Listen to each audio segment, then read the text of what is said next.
மறைந்த நண்பர் சோ ராமசாமி அவர்கள் திரையுலகிலும் பத்திரிகை உலகிலும் அவர் சிறப்பாக செயல்பட்டார்.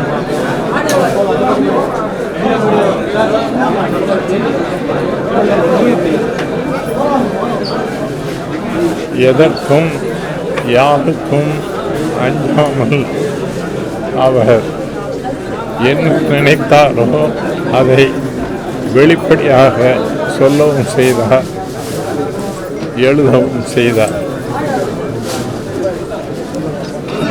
அவரின் மறைவுக்கு நான் ஆழ்ந்த இரங்கலை தெரிவித்துக் கொள்கிறேன். இயற்கையின் விசித்திரம் என்பதைப் போலவே என்னுடைய அன்பு சகோதரி வீரத்தாய் வேலு நாச்சியாரினுடைய மறுவடிவமாக பல நிகழ்வுகளிலே என் மனதிற்குள் மதித்த மாண்புமிகு டாக்டர் புரட்சி தலைவி அவர்கள் 5ஆம் தேதி இரவு அப்பல்லோ மருத்துவமனையில் மறைந்தார். அதே மருத்துவமனையில் அதே விதத்தில் இதயம் நின்று இன்று அதிகாலையிலே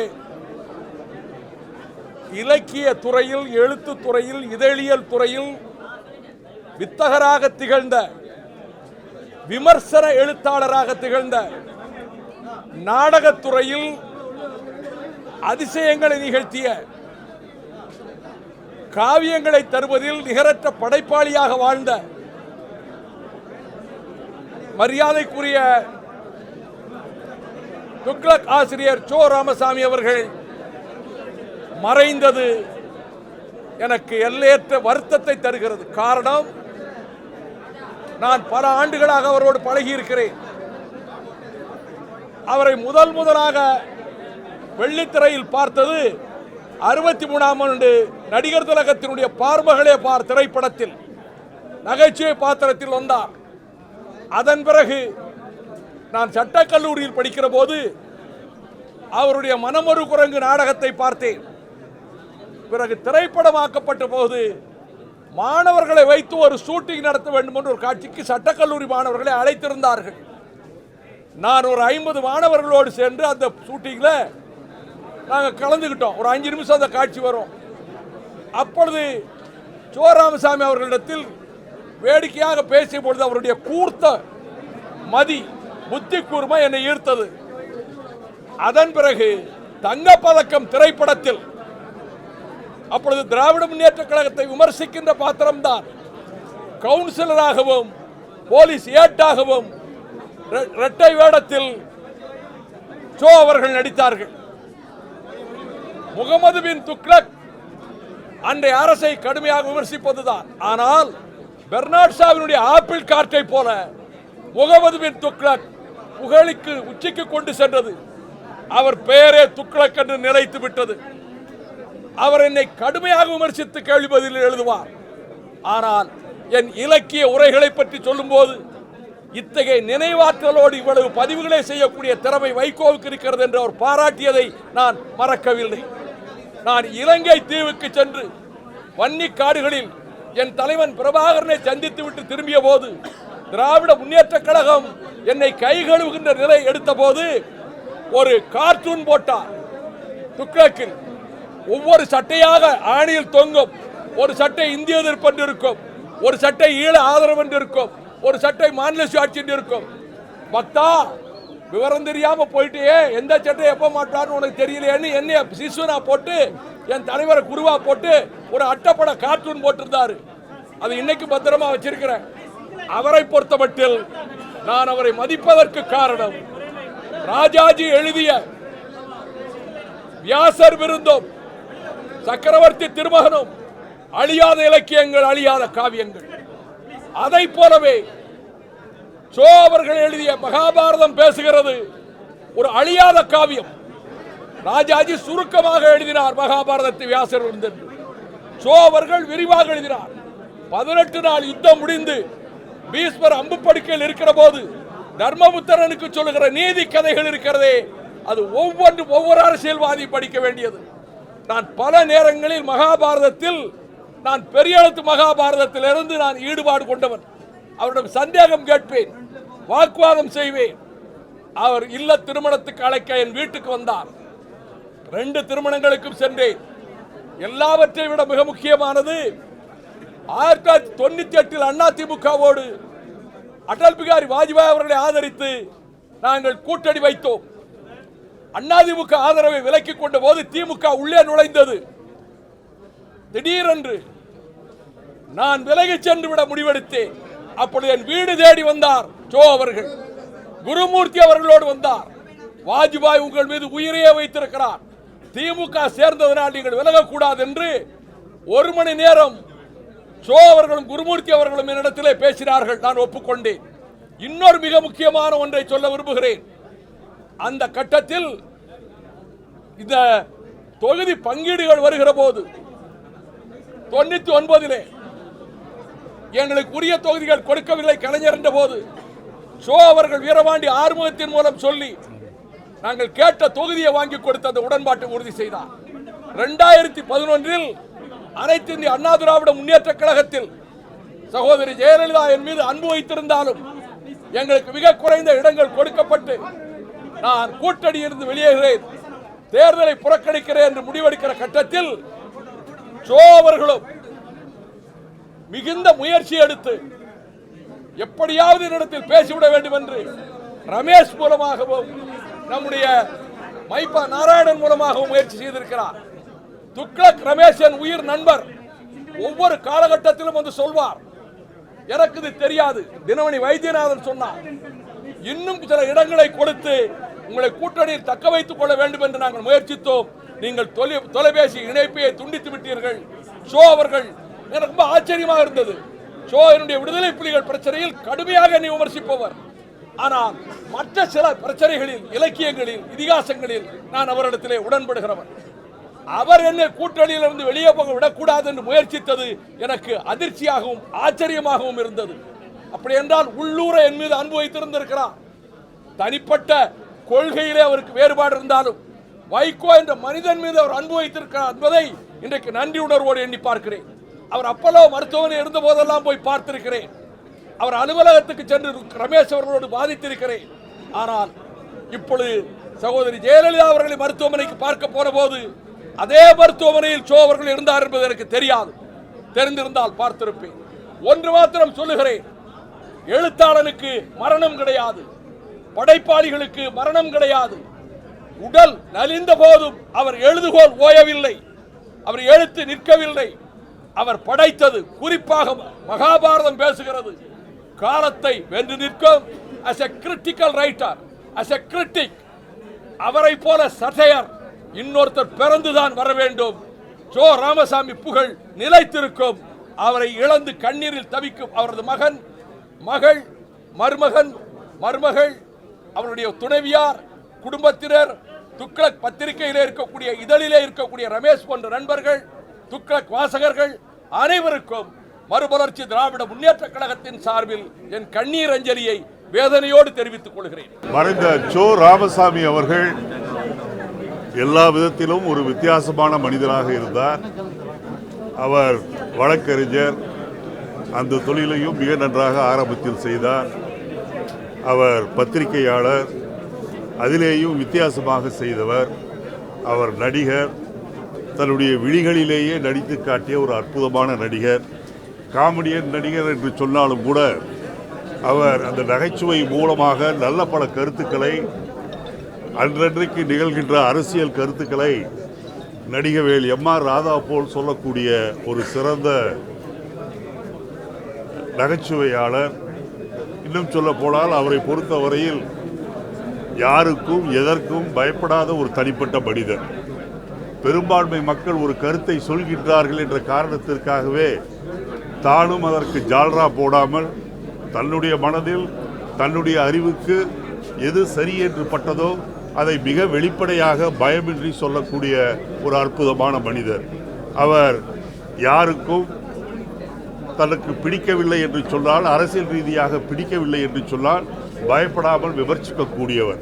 அவர் இந்திய பிரதமராக இருந்தாலும் சரி, ஜனாதிபதியாக இருந்தாலும் சரி, ஏன் உச்சமன்ற நீதிபதிகளாக இருந்தாலும் சரி, அவர்களை விமர்சிக்கக்கூடியவர். அதே சமயத்தில் நாகரிகமாக விமர்சிக்கக்கூடியவர். அதிலே நகைச்சுவை இருக்கும், ஆழ்ந்த கருத்தும் இருக்கும்.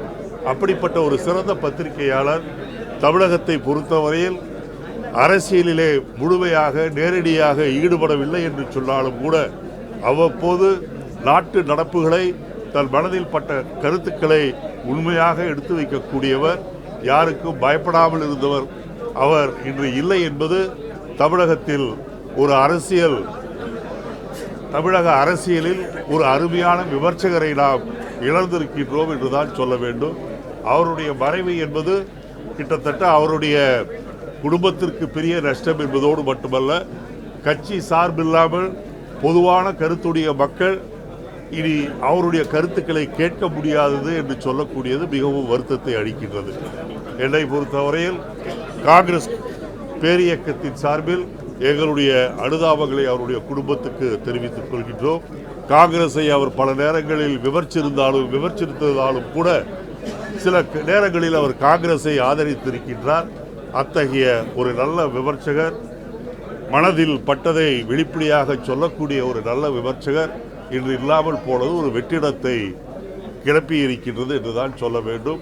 அவருடைய குடும்பத்தாருக்கு மீண்டும் என்னுடைய ஆழ்ந்த அனுதாபங்களை தெரிவித்துக் கொள்கின்றேன். இந்த நேரத்தில் என்னை பொறுத்தவரையில், துக்ளக்கில் என்னை பொறுத்தவரையில் எப்போதுமே என்னை பற்றி தமாசாக எழுதுவார், ஆதரித்து எழுத மாட்டார், தமாசாகத்தான் எழுதுவார்.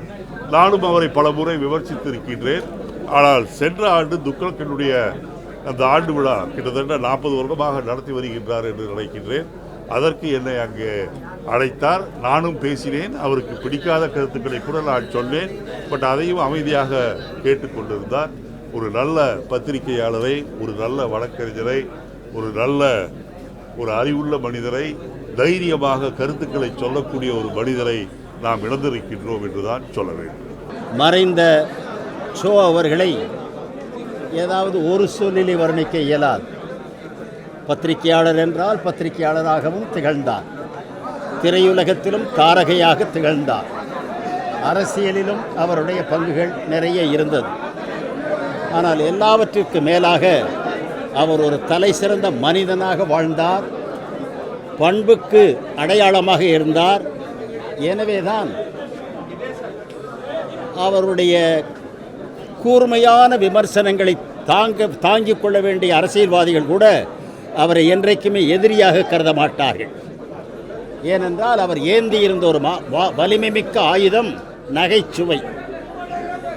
எதிரியை குறை சொல்கிற போது கூட எதிரியும் சேர்ந்தே சிரிக்க வேண்டி வரும்.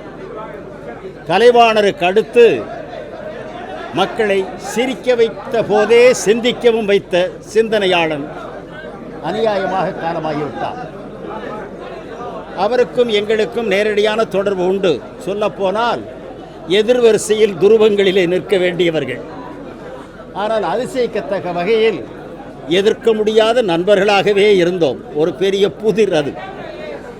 எதிரிகளே இல்லாத ஒரு மனிதன் வாழ்ந்தான் என்றால் அது நண்பர் ஷோ அவர்கள்தான். ஏனென்றால் அவரை எவ்வளவுதான் அவர் கிண்டலாக குத்தலாக சொன்னாலும் மனம் புண்படியான சொற்களை பயன்படுத்த மாட்டார். அவர் சொல்வதிலே ஒரு நேர்மை இருக்கிறது, நியாயம் இருக்கிறது என்று பாதிக்கப்படுகிறவனும் அதில் பாதி சிரித்து கொண்டே கேட்க வேண்டி வரும்.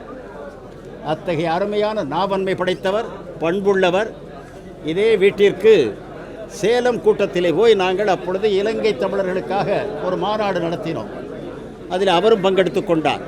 இப்பொழுது வாழ்த்து கூறினாரே இரா செழியன், அவர்களும் அதில் பங்கெடுத்து கொண்டார்.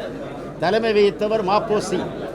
நானும் அந்த மாநாட்டை பங்கெடுத்து விட்டு திரும்பி வந்தவுடன் ரயில் நிலையத்தில் இறங்குகிற போது என் கையை பிடித்து கொண்டு, வாருங்கள், பொதுவாக கம்யூனிஸ்டுகள் எப்பொழுது பார்த்தாலும் டீ டீ என்பதுதான் சொல்வீர்கள், நல்ல காஃபி தருகிறேன், பாப்பான் வீட்டு காஃபி தான் ரொம்ப அருமையாக இருக்கும், நேராக என்னோடு வாருங்கள் என்று தன் காரில் ஏற்றி கொண்டு வந்து இதே வீட்டிலே வைத்துத்தான் என்னை உபசரித்து காஃபி குடித்த உடனே கேட்டார், ஏன் உங்கள் கம்யூனிஸ்ட் கட்சியில் எப்பொழுதும், அதிலும் கிண்டல் தான், எந்த அலுவலகம் போனாலும் எந்த நிர்வாகித்தால் டீ குடிக்கிறீர்களா என்று கேட்கிறீர்கள், உங்கள் வாயில் ஸ்வீட் காரம் காஃபி என்ற மூன்றும் வரவே வராதா என்றார். ஆமாம், இப்பொழுதும் பாருங்கள், ஸ்வீட் காரம் காஃபி என்று இல்லை, டீ விட்டுவிட்டோம் முழுமையாக என்று. எனவே எல்லாவற்றையும் சிரிப்பாக எடுத்துக்கொண்டு சிந்திக்க வைத்தவர். காலம் அவரை கவர்ந்து விட்டது. பத்திரிகை உலகத்திலும் அவர் பாதிப்பை ஏற்படுத்தினார். அவர் திரையுலகத்தில் துக்ளக் என்று எடுத்த படம் இன்றைக்கும் நாளைக்கும் என்றைக்கும் அரசியல்வாதிகளுக்கு கூர்மையான விமர்சனமாக திகழும். அத்தகைய நல்ல நண்பரை இழந்ததற்காக நானும் வருந்துகிறேன். அவர் குடும்பத்தாருக்கு ஆறுதலை தெரிவித்துக் கொள்கிறேன். கம்யூனிஸ்ட் கட்சியின் சார்பிலும் அவருக்கு ஆழ்ந்த இரங்கலை அவரது குடும்பத்தாருக்கு தெரிவித்துக் கொள்கிறேன். எங்களுடைய சிறந்த நண்பரை நாங்கள் இழந்திருக்கிறோம். மறைந்த சோ அவர்கள் திரையுலகில் ஜொலித்தவர். அரசியலை விமர்சிக்கக்கூடிய துக்ளக் உள்ளிட்ட பல நாடகங்களை அரங்கேற்றி பாப்புலராக நடத்தியவர். 1975ஆம் ஆண்டு மத்திய அரசு அவசரகால எமர்ஜென்சி சட்டத்தை பிறப்பித்த போது அதை துணிச்சலாக எதிர்த்தவர். சிறந்த அரசியல் விமர்சகர். எந்த அரசியல் கட்சி தலைவராக இருந்தாலும் அரசியல் கட்சிகளை தயக்கமின்றி துணிச்சலாக விமர்சிப்பவர். அவர் நடத்திய துக்ளக் இதழ் மூலம் அவருடைய கேள்வி பதில் மட்டுமல்ல, பொதுவாக தமிழக தேசிய அரசியலை அவருடைய பார்வையில் கடுமையாக விமர்சிப்பவர். துக்ளக் அவருடைய மறைவு என்பது ஈடு செய்ய முடியாத பத்திரிகை உலகத்துக்கு மட்டுமல்ல அரசியலுக்கு மிகப்பெரிய இழப்பு என்று மார்க்சிஸ்ட் கம்யூனிஸ்ட் கட்சி சார்பாக சுட்டிக்காட்ட விரும்புகிறேன். அவருடைய மறைவுக்கு மார்க்சிஸ்ட் கம்யூனிஸ்ட் கட்சியினுடைய மாநில குழு சார்பாக எங்களது ஆழ்ந்த இரங்கலை தெரிவிப்பதோடு அவரை இழந்து வாழக்கூடிய குடும்பத்தினருக்கு, துக்ளக் வாசகர்களுக்கு, அந்த துக்ளக் குழுவில் பணியாற்றக்கூடியவர்களுக்கு மார்க்சிஸ்ட் கம்யூனிஸ்ட் கட்சியின் சார்பாக எங்களது அனுதாபத்தை, ஆறுதலை தெரிவித்துக் கொள்கிறோம். மதிப்பிற்குரிய சோ அவர்கள் மறைவுற்ற செய்தி அறிந்து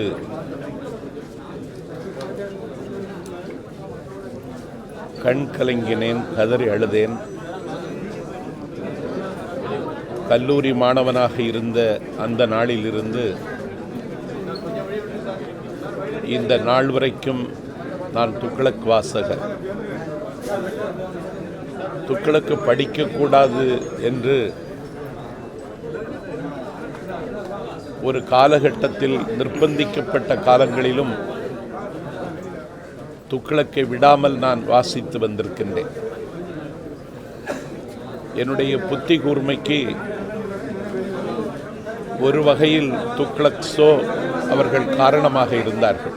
அவருடைய அரசியல் கட்டுரைகள் 1000 விமர்சனங்களுக்கு உட்பட்டதென்றாலும் அதிலே இருக்கிற அர்த்த செறிவை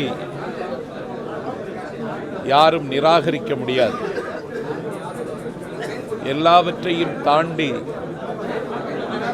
அன்னை தமிழகத்தின் முதலமைச்சராக இருந்த அம்மாவிற்கு அவர் ஒரு குருநாதரை போல இருந்தார். மகாபாரதம் எத்தனை பேர் அதை எந்த வடிவத்தில் தந்தாலும் சோ அவர்களினுடைய மகாபாரதம் தான் காலத்திற்கேற்ற மகாபாரதம், என்னை கவர்ந்த மகாபாரதம். சோ அவர்களினுடைய மறைவால் இதழாளர்கள், திரையுலக பிரமுகர்கள், அரசியல் விற்பனர்கள் எல்லோரும் துயருற்றாலும் என்னை பொறுத்தவரையில் தமிழகம் ஒரு வியாசரை இழந்துவிட்டது என்று நான் கருதுகிறேன். சமகால தமிழகத்தினுடைய வேத வியாசர் துக்ளக்காசிரியர் சோ அவருடைய நோக்கரிய நோக்கும் நுணுக்கரிய நுண்ணுணர்வும் இனிமேல் அது யாருக்கும் சாத்தியப்படாது. அப்படி ஒரு சரித்திரத்தை அவர் படைத்திருக்கிறார். அவருடைய புகழ் ஓங்குக என்று சொல்லி அவருக்கு என்னுடைய ஆழ்ந்த இரங்கலை தெரிவித்துக் கொள்கிறேன். எழுத்துலகமும் திரையுலகமும் ஏன் பத்திரிகை உலகமும் இன்றைக்கு கண்ணீர் வடிக்கிறது. சகோதரர் சோ அவர்கள் மிகச்சிறந்த நண்பர், மிகச்சிறந்த பண்பாளர், பண்புக்கு இலக்கணமாகவும் நட்புக்கு இலக்கணமாகவும் திகழ்ந்து ஒரு தனியாத இடத்தை பெற்றிருக்கிறவர். அவருடைய இடத்தை வேறொருவரால் நிரப்ப முடியாது. தமிழ்குரு நல்லுலகம் ஒரு நல்ல நண்பரை, நல்ல தேசியவாதியை, நல்ல நகைச்சுவாளரை, நல்ல எழுத்தாளரை, நல்ல படைப்பாளரை இழந்திருக்கிறது. அவருடைய இழப்பு ஈடு செய்ய முடியாது. அவருடைய துக்ளக் என்றும் மக்கள் மன்றத்தில் இருக்கும். துக்ளக் நடத்திய சாதனைகள் மகத்தானது, மறக்க முடியாது. அதுபோலவே சகோதரர் ஷோ அவர்களும் மறக்க முடியாதவர். மண்ணுலகில் இருந்து அவர் விண்ணுலகில் சென்றாலும் மனித உலகில் என்றைக்கும் சஞ்சரித்துக் கொண்டிருப்பார். அவரது ஆன்மா சாந்தி அடைய இறைவனை வேண்டுகிறோம். நன்றி. சிறந்த நடிகர், மூத்த பத்திரிகையாளர் பெரியவர் திரு சோ ராமசாமி அவர்களின் மறைவுக்கு காங்கிரஸ் கட்சியின் தரப்பில் எங்கள் ஆழ்ந்த இரங்கலை தெரிவிப்பதுடன், குறிப்பாக அவரை பற்றி எல்லோரும் நிறைய விஷயங்கள் இன்றைய தினம் மக்களோடு பகிர்ந்து கொண்டிருக்கிறார்கள். ஒரு சிறந்த நபர் என்பது எல்லோருக்கும் தெரியும். யாருக்கும் அவ்வளவு சீக்கிரம் ஒரு அங்கீகாரம் தரக்கூடிய நபர் அல்ல என்பது எல்லோருக்கும் தெரிந்த ஒன்று. ஆனால் அவர் மருத்துவமனையில் அனுமதிப்பதற்கு ஒரு வாரத்திற்கு முன்பாக நான் அவரை தொலைபேசியில் தொடர்பு கொள்ள ஒரு வாய்ப்பு கிடைத்தது. அப்பொழுது அவரோடு பேசிய பொழுது அவரிடம் தமிழக அரசியல் தளத்தை குறித்து அவர் சில விஷயங்கள் என்னோடு பகிர்ந்து கொண்டார். அப்பொழுது என்னை ஊக்கப்படுத்தி பேசும் விதமாக அவர் கூறியது, அம்மா நீங்கள் சட்டமன்றத்தில் ரொம்ப நல்லா பேசுகிறீங்க, வெளியிலேயும் நல்லா பேசுகிறீங்க, keep it up, go ahead, நியாயத்துக்காக பேசுங்க அப்படின்னு சொல்லி ஊக்கி வைத்து பேசினார். உண்மையாகவே வசிஷ்டர் வாயால் பிரம்மரிஷி பட்டம் என்பது போல அவர் வாயால் நீங்கள் நன்றாக பணியாற்றுகிறீர்கள் என்று கேட்டபொழுது எனக்கு பெருத்த மகிழ்ச்சி. உங்களை நேரில் வந்து சந்திக்க வேண்டும், நான் வந்து பார்க்குறேன் உங்களை அப்படின்னு சொல்லி அவர்கிட்ட நான் கூறிய பின்னர் ஒரு வாரம் கழித்து தான் அவர் மருத்துவமனையில் அனுமதிக்கப்பட்டு தற்பொழுது அவர் மறைந்திருக்கிறார். அவரை பொறுத்தவரை அவர் உள்ள நாள் வரை நியாயத்தின் பக்கம் நின்றிருக்கிறார். அவருடைய துக்ளக் அந்த பத்திரிகையை பொறுத்தவரை எப்பொழுதுமே ஒரு நியாயத்திற்காக பேசிய ஒரு பத்திரிகையாக நான் பார்க்கிறேன். அந்த விதத்தில் எங்களை பொறுத்தவரை கட்சி பாரபட்சமின்றி எங்களையும் ஊக்குவித்த ஒரு நபர் என்பதை இந்த நேரத்தில் நான் பதிவு செய்ய கடமைப்பட்டிருக்கிறேன். எங்கள் கட்சியின் தரப்பில் அவருக்கு ஆழ்ந்த இரங்கலை தெரிவிப்பதுடன் சட்டமன்ற உறுப்பினர்கள் அனைவரும் இங்கு நாங்கள் வருகை தந்திருக்கிறோம். ஊட்டி எம்எல்ஏ, தாராபுரம் எம்எல்ஏ எல்லோரும் வந்திருக்கிறார்கள். எங்கள் கட்சியின் தரப்பில், எங்கள் சட்டமன்ற கட்சியின் தரப்பிலும் ஆழ்ந்த இரங்கலை அவருக்கும் அவர் குடும்பத்தாருக்கும் இந்த நேரத்தில் பதிவு செய்கிறோம். துக்ளக் ஆசிரியர் அவர்கள் அரசியலை அலசி பார்த்து எந்த ஆட்சியாக இருந்தாலும் தவறு என்பதை சுட்டி காட்டுகின்ற ஆற்றல் படைத்தவர். பெருந்தலைவர் காமராஜர் மீது அளவற்ற பற்றுடையவர். அரசியல் நாகரிகம் தெரிந்து அதை விமர்சிக்கின்ற நேரத்திலும் நகைச்சுவையாக சொல்லுகின்ற ஆற்றல் படைத்தவர்.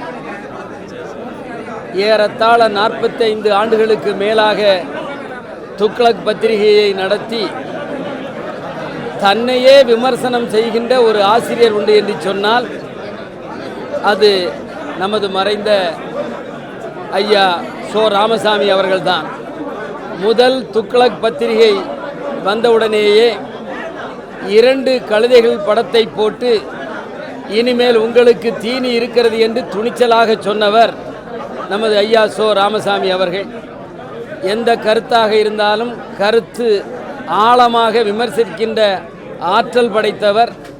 தொடர்ந்து துக்ளக் இதழ் வெளிவரும் எல்லா வாசகர்களும் அரசியல் தலைவர்களும் அதை படித்து அவர் விமர்சனத்தை ஏற்று அப்படியே நடக்க வேண்டும்.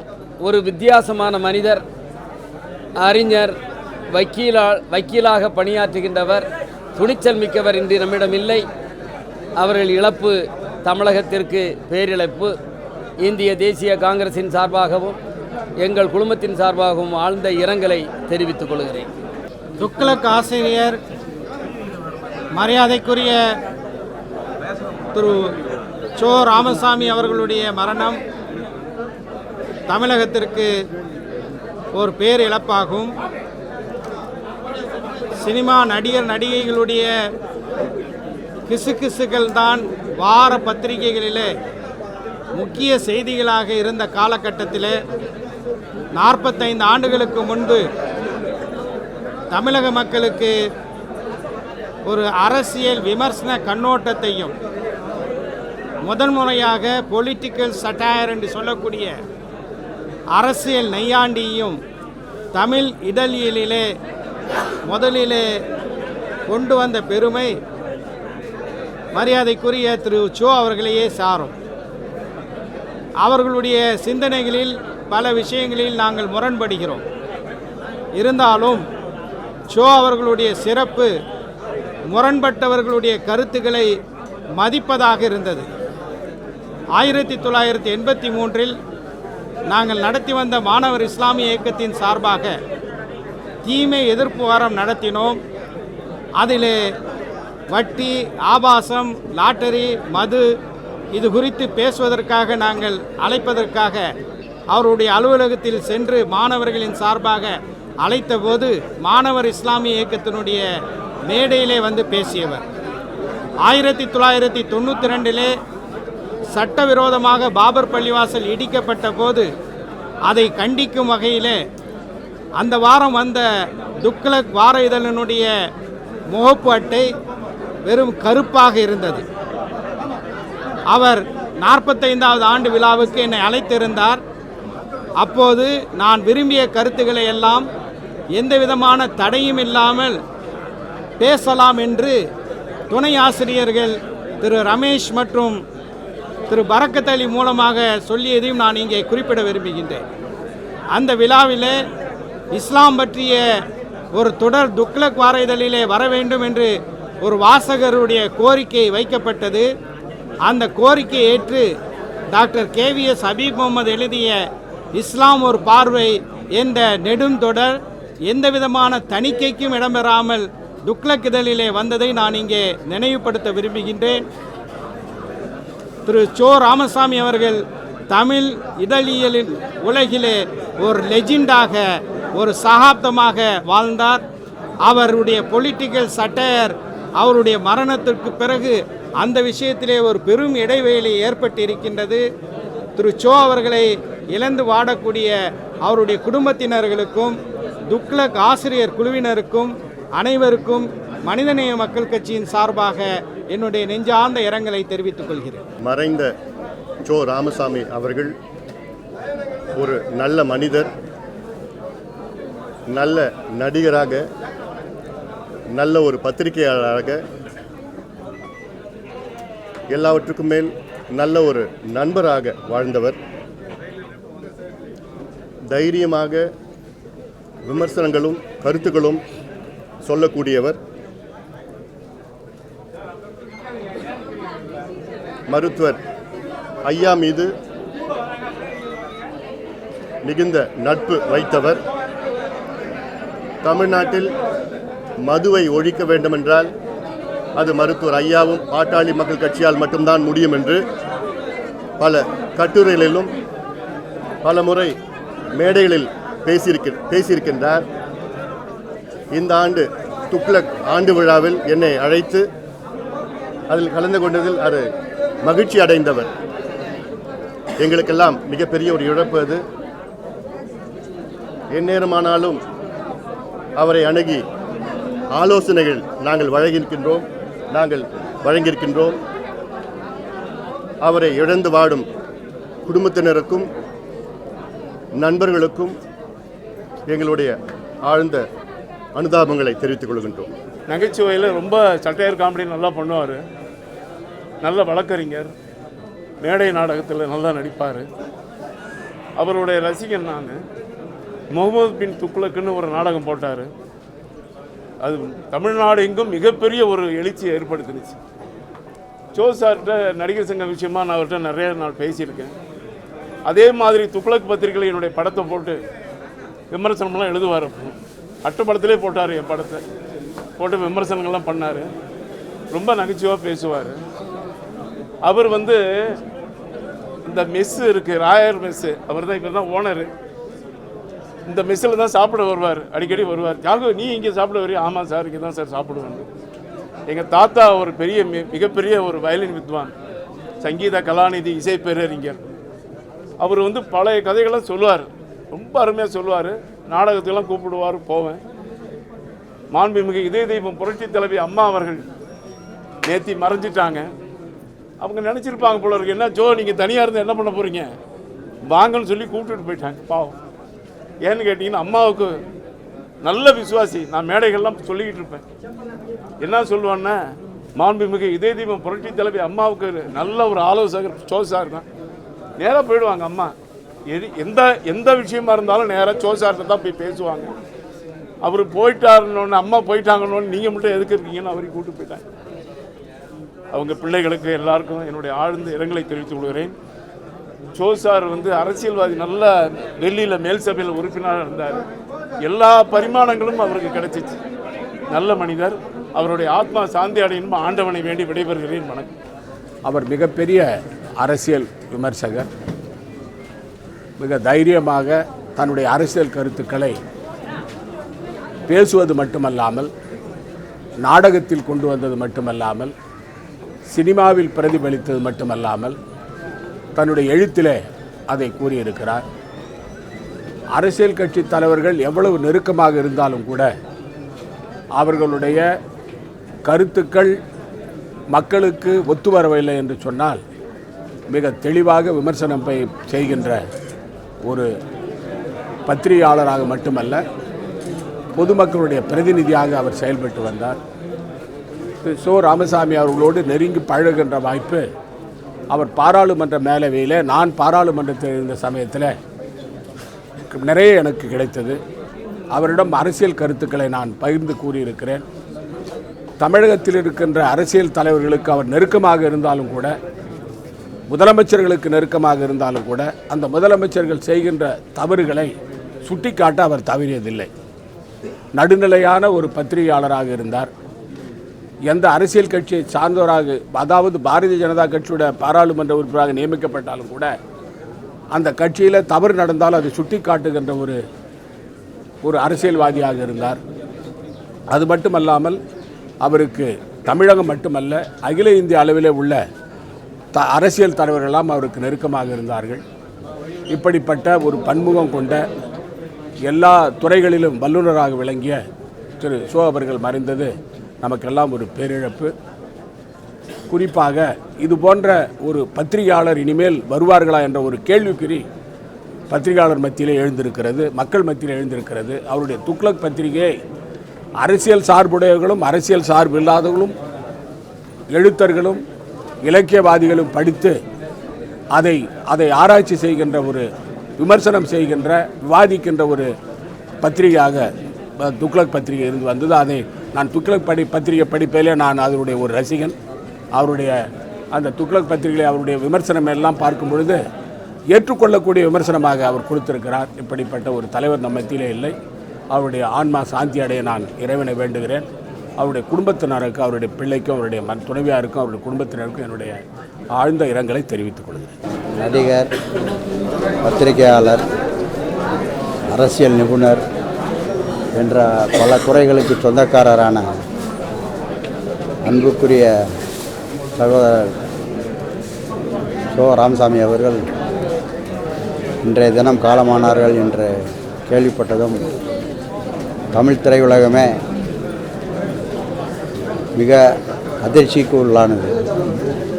காரணம், நேற்று தான் தமிழக முதல்வருடைய இரங்கல் செய்தியில் எல்லோரும் ஆழ்ந்திருந்தோம். இன்றைய தினம் காலையிலே இந்த செய்தி பேரிடையாக வந்து நம்மளை சேர்ந்தது. திரு சோ அவர்கள் திரையுலகுக்கு எவ்வளவோ செய்திருக்கின்றார். அவரை சந்திக்கிற வாய்ப்பு எங்களுக்கு அதிகமாக இருந்தது. நான் தமிழ் திரைப்பட தயாரிப்பாளர் சங்க தலைவராகவும் செயலாளராகவும் இருந்த காலத்தில் சில பிரச்சனைகள் அப்பொழுது ஏற்பட்டது.